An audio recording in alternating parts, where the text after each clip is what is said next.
Hi, പുതിയൊരു വീഡിയോയിലേക്ക് എല്ലാവർക്കും സ്വാഗതം. ഇപ്പോഴേ മാങ്ങാ സീസണൊക്കെ ആണല്ലോ, അപ്പോൾ കുറച്ച് പച്ചമാങ്ങ കിട്ടിയിട്ടോ. പച്ചമാങ്ങ കിട്ടിയപ്പോഴേ ഞാൻ വിചാരിച്ചു ഒരു മാങ്ങാ ചമ്മന്തി ഉണ്ടാക്കാമെന്ന്. അതിൻ്റെ കൂടെ തന്നെ മാങ്ങ ഇട്ടിട്ട് തേങ്ങ അരച്ച് വറ്റിച്ച ഒരു മീൻ കറിയും കൂടി ഉണ്ടാക്കുന്നുണ്ടേ. ഇത് അത്യാവശ്യം വലുപ്പമുള്ള കോഴിക്കോടൻ മാങ്ങയാണ് കേട്ടോ. അപ്പോൾ നമ്മുടെ കറിയിലേക്കും ചമ്മന്തിയിലേക്കും കൂടെ ആകെ ഈ ഒരു മാങ്ങ തന്നെ ധാരാളമാണേ. ആദ്യം തന്നെ ഞാൻ മാങ്ങ ഇട്ട മീൻ കറിയാണ് കേട്ടോ ഉണ്ടാക്കണത്. മാങ്ങ ഇതേപോലെ ചെറിയ കഷ്ണങ്ങളായി നുറുക്കിയതിന് ശേഷം ഒരു പാത്രത്തിലേക്ക് ഇട്ട് കൊടുക്കുന്നുണ്ടേ.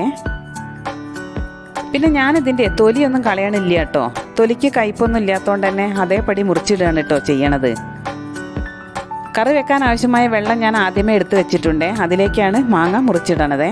പിന്നെ നമ്മൾക്ക് ഇതിലേക്ക് ആവശ്യമായ മുളക് പൊടിയും മഞ്ഞൾപ്പൊടിയും ഉപ്പും കൂടി ചേർത്ത് കൊടുക്കാം. ഇനിയിപ്പോൾ ഇതിലേക്ക് കുറച്ച് സാധനങ്ങൾ കൂടി ആവശ്യമുണ്ട്. ഒരു തക്കാളി ചെറുതായി മുറിച്ചെടുത്തതും, പിന്നെ അതിൻ്റെ കൂടെ തന്നെ പച്ചമുളക് നെടുകെ കീറിയതും, ഒരു സവാളയുടെ പകുതി ചെറുതായിട്ടൊന്ന് അരിഞ്ഞെടുത്തതും ഞാനിതിലേക്ക് ചേർത്ത് കൊടുക്കുകയാണ്. പിന്നെ ആവശ്യത്തിന് കറിവേപ്പിലയും ഇഞ്ചി വെളുത്തുള്ളി ചെറുതായി ചതച്ചതും കൂടി നമുക്ക് ഈ പാത്രത്തിലേക്ക് ഇട്ട് കൊടുക്കാം. ഒന്ന് നന്നായിട്ട് മിക്സ് ചെയ്തതിന് ശേഷം നമ്മൾ പാത്രം സ്റ്റൗവിലേക്ക് വെച്ചിട്ട് സ്റ്റൗ ഒന്ന് കത്തിച്ച് കൊടുക്കുകയാണ്. ഇനി ഇതൊന്ന് മൂടി വെച്ചിട്ട് ഒരു 10 മിനിറ്റ് നേരം നന്നായിട്ടൊന്ന് വേവിച്ചെടുക്കാം. അപ്പോൾ ഈ ഒരു മാങ്ങ ചേർത്ത തേങ്ങ അരച്ച് വറ്റിച്ച മീൻ കറി ഉണ്ടാക്കാനേ ഏത് മീൻ വേണമെങ്കിലും എടുക്കാം കേട്ടോ. ഇവിടെ ഇപ്പോൾ ഞാൻ എടുത്തിരിക്കുന്നത് അടവ് എന്ന് പറയുന്ന ഒരു മീനാണ്. ഞങ്ങളിവിടെ ഈ മീനിനെ അടവ് എന്നാണ് കേട്ടോ പറയുക. നിങ്ങളുടെ നാട്ടിൽ ഈ മീനിൻ്റെ പേരൊന്ന് കമൻറ്റ് ചെയ്യണേ. ഇതിപ്പോൾ ഒന്ന് തിളച്ച് വന്നിട്ടേ ഉള്ളൂ കേട്ടോ. ഈ മാങ്ങയൊക്കെ നന്നായിട്ടൊന്ന് ഇതിൽ കിടന്നിട്ട് വെന്ത് കിട്ടണം. ഇതൊന്ന് വെന്ത് വരുമ്പോഴേക്ക് നമുക്കിതിലേക്ക് ആവശ്യമുള്ള അരപ്പ് റെഡിയാക്കി എടുക്കാം. അപ്പോൾ ഇതിന് വേണ്ടിയിട്ട് ഞാൻ അരമുറി തേങ്ങയുടെ പകുതിയാണ് കേട്ടോ ചിരകിയെടുക്കണത്. ഈ തേങ്ങയെ അത്യാവശ്യം വലിയ തേങ്ങയാണ് കേട്ടോ. അതുകൊണ്ട് തന്നെ ഇത്രയാണ് ഞാൻ ചിരകിയെടുത്തിരിക്കണത്. തേങ്ങ ചിരകിയതേ ഞാനൊരു മിക്സിയുടെ ജാറിലേക്ക് ഇട്ട് കൊടുത്തിട്ടുണ്ട്. കൂടെ തന്നെ 2-3 ചെറിയ ഉള്ളി കൂടി ചേർത്ത് കൊടുക്കുകയാണ്. ഈ ചെറിയ ഉള്ളി കൂടി ചേർക്കുമ്പോഴാണ് കേട്ടോ കറിക്ക് നല്ലൊരു സ്മെല്ലും ടേസ്റ്റും ഒക്കെ കിട്ടണത്. ഇനി ഇതേ നന്നായിട്ടൊന്ന് അരച്ചെടുക്കാം. അപ്പോഴേക്കും നമ്മുടെ മാങ്ങയൊക്കെ നന്നായിട്ട് വെന്ത് കിട്ടിയിട്ടുണ്ട്. ഇനി നമ്മൾക്ക് കഴുകി വൃത്തിയാക്കി വെച്ച മീൻ അതിലേക്ക് ഇട്ട് കൊടുക്കാം. ഈ മീനിന് വലിയ വേവൊന്നും ഇല്ലാത്തതുകൊണ്ട് തന്നെ ഈ ഒരു കറി തയ്യാറാക്കിയെടുക്കാൻ നമ്മൾക്ക് ഒരു 10 മിനിറ്റ് സമയം മതി. മീൻ ഓരോന്നായിട്ട് ഇതിലേക്ക് ഇട്ട് കൊടുത്തതിന് ശേഷം ഞാനൊന്ന് മൂടി വെച്ചിട്ട് വേവിക്കുകയാണ്.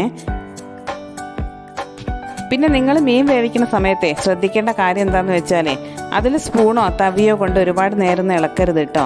അങ്ങനെ ഇളക്കുമ്പം ഇതേപോലെയുള്ള മീനുകൾ പെട്ടെന്ന് പൊട്ടിപ്പോവാൻ ചാൻസ് ഉണ്ട്. അപ്പം നിങ്ങൾക്ക് ഈ വീഡിയോ കണ്ടിട്ട് ഇഷ്ടപ്പെടുകയാണെങ്കിൽ ലൈക്ക് ചെയ്യാനും ഹൈപ്പ് ചെയ്യാനും സബ്സ്ക്രൈബ് ചെയ്യാനും ഒന്നും മറക്കരുതേ. അതോടൊപ്പം തന്നെ തൊട്ടടുത്തുള്ള ബെല്ലൈക്കൺ കൂടി ഒന്ന് പ്രസ് ചെയ്യണേ. എന്നാലേ ഈ ചാനലിൽ പബ്ലിഷ് ചെയ്യുന്ന പുതിയ പുതിയ വീഡിയോസിൻ്റെ നോട്ടിഫിക്കേഷൻ നിങ്ങൾക്ക് കിട്ടുകയുള്ളൂ. പിന്നെ നിങ്ങളുടെ ഫ്രണ്ട്സിനും റിലേറ്റീവ്സിനും ഒക്കെ ഈ വീഡിയോ ഷെയർ ചെയ്ത് കൊടുക്കാനും മറക്കരുതേ. ഇത് അത്യാവശ്യം പൊടിയുള്ള മാങ്ങ ആയതുകൊണ്ട് തന്നെ ഇനി അതിലേക്ക് കുടമ്പുളി ഒന്നും ചേർക്കാനില്ല കേട്ടോ. ഒരു 2-3 മിനിറ്റ് കൊണ്ട് തന്നെ മീൻ നന്നായിട്ട് വെന്ത് കിട്ടിയിട്ടുണ്ട്. ഇനി നമ്മൾക്ക് ഇതിലേക്ക് അരപ്പ് ചേർത്ത് കൊടുക്കാം. ഞാനിവിടെ മീൻ കറി വെക്കുമ്പോഴേ പെരിഞ്ജീരകം ഉലുവ ഇതൊന്നും ചേർക്കാറില്ല കേട്ടോ. നിങ്ങൾക്ക് ഇഷ്ടമാണെങ്കിലേ അതൊക്കെ ചേർത്തോളൂ. ഈ ഒരു മീൻ കറിയുടെ ഗ്രേവി നല്ല തിക്കായിട്ടാണ് കേട്ടോ കിട്ടേണ്ടത്. അതുകൊണ്ട് തന്നെ തേങ്ങ അരയ്ക്കണ സമയത്ത് ഒരുപാട് വെള്ളമൊന്നും ഒഴിക്കേണ്ട കേട്ടോ. പിന്നെ അതിനുശേഷം ആ ജാറിലേക്ക് കുറച്ച് വെള്ളം കൂടി ചേർത്തിട്ട് ഞാനൊന്ന് ഇളക്കി ഒഴിച്ചു കൊടുക്കുകയാണേ. ഇനി സാവധാനെ മീനൊന്നും ഉടയാത്ത രീതിയിൽ ഇതൊന്ന് ഇളക്കിയെടുത്തതിന് ശേഷം ഒന്ന് തിളപ്പിച്ചെടുക്കാം. ഞാനിവിടെ വീട്ടിലെ ഈ ഒരു രീതിയിലാണ് കേട്ടോ മാങ്ങ ചേർത്ത മീൻ കറി ഉണ്ടാക്കണത്. തിളച്ചതിന് ശേഷം സ്റ്റവ് ഓഫ് ചെയ്തിടാം.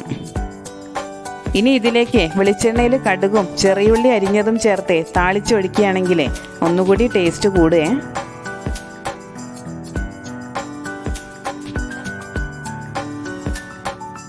ചോറിൻ്റെ കൂടെ മാത്രമല്ല കേട്ടോ, പുട്ടിൻ്റെ കൂടെയും പത്തിരിയുടെ കൂടെയും ഒക്കെ ഈ ഒരു കറി നല്ലൊരു കോമ്പിനേഷനാണ്. വീഡിയോ കണ്ടതിന് ശേഷം ഇതുപോലൊന്ന് മീൻ കറി ഉണ്ടാക്കി നോക്കണേ. നിങ്ങൾക്ക് തീർച്ചയായിട്ടും ഇഷ്ടപ്പെടും. മാങ്ങ ഇട്ട് വറ്റിച്ച് നമ്മുടെ മീൻ കറിയൊക്കെ റെഡിയായി കിട്ടിയിട്ടുണ്ട്. ഇനി ഇതിലേക്ക് 2 തണ്ട് കറിവേപ്പില കൂടി ചേർത്ത് കൊടുക്കാം. കുറച്ച് കഴിയുമ്പോഴേക്ക് ഇത് ഒന്നുകൂടി നന്നായിട്ട് വറ്റി വരുമേ. മീൻകറിയുടെ പണികളൊക്കെ കഴിഞ്ഞു കേട്ടോ. ഇനി നമ്മൾക്ക് ഒരു മാങ്ങാ ചമ്മന്തി ഉണ്ടാക്കിയെടുക്കാം. നേരത്തെ നമ്മൾ കറിയിലേക്ക് അരയ്ക്കാനെടുത്ത തേങ്ങയുണ്ടല്ലോ, ആ തേങ്ങാമുറിയുടെ ബാക്കി കൂടി ഞാൻ ചിരകി എടുത്തിട്ടുണ്ട്. ബാക്കി മാങ്ങ കൂടി ഞാനൊന്ന് ചെറുതായിട്ട് മുറിച്ചെടുക്കുകയാണേ.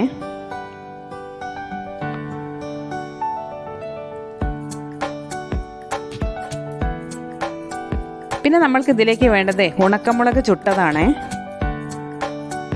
വിറകടുപ്പിൽ ചോറ് വെക്കണ സമയത്തെ ഞാനിത് കനലിലാണ് കേട്ടോ ചുട്ടെടുക്കാറ്. ഇന്നിപ്പം ചോറ് സ്റ്റൗവിൽ വെച്ചതുകൊണ്ട് തന്നെ അടുപ്പിൽ കനലില്ല, അതുകൊണ്ട് തന്നെ സ്റ്റൗവിൽ വെച്ചിട്ട് നമ്മൾക്കിതൊന്ന് ചുട്ടെടുക്കാം.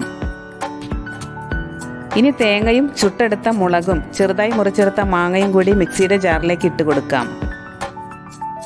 പിന്നെ ഇതിലേക്ക് ആവശ്യത്തിന് ഉപ്പും ചേർത്തിട്ട് കുറച്ച് വെള്ളവും ഒഴിച്ചിട്ട് നന്നായിട്ടൊന്ന് മിക്സിയുടെ ജാറിലിട്ട് അടിച്ചെടുക്കാം. ഇനി ഇതെല്ലാം കൂടി അമ്മയിലിട്ട് അരച്ചെടുക്കുകയാണെങ്കിലേ നമ്മുടെ ചമ്മന്തിക്ക് ഒന്നും കൂടെ ടേസ്റ്റ് കൂടും കേട്ടോ. ഞാനിപ്പോൾ എളുപ്പത്തിന് വേണ്ടിയിട്ട് മിക്സിയുടെ ജാറിലിട്ടാണ് അരച്ചെടുക്കണത്. ഇത് അരച്ചെടുക്കുമ്പോൾ കുറച്ച് വെള്ളം ചേർത്ത് കൊടുത്താൽ മതിയാകും. നമ്മുടെ മാങ്ങാ ചമ്മന്തിയൊക്കെ ഇതാ ഇവിടെ റെഡി ആയിട്ട് കിട്ടിയിട്ടുണ്ടേ. അപ്പോഴേക്കും നമ്മുടെ മീൻകറിയെ ഒന്നുകൂടി വറ്റി വന്നിട്ടുണ്ട്. ഇനി ഇതൊരു പാത്രത്തിലേക്ക് മാറ്റാം.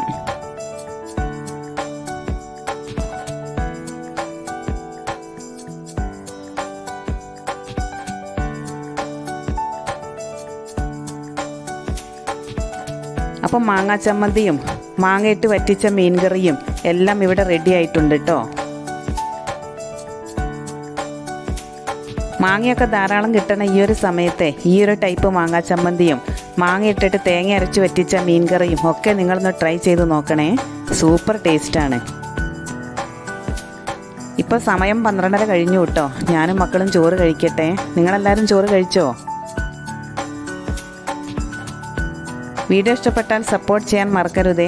പുതിയൊരു റെസിപ്പിയുമായി ഇനി നമുക്ക് അടുത്ത വീഡിയോയിൽ കാണാം.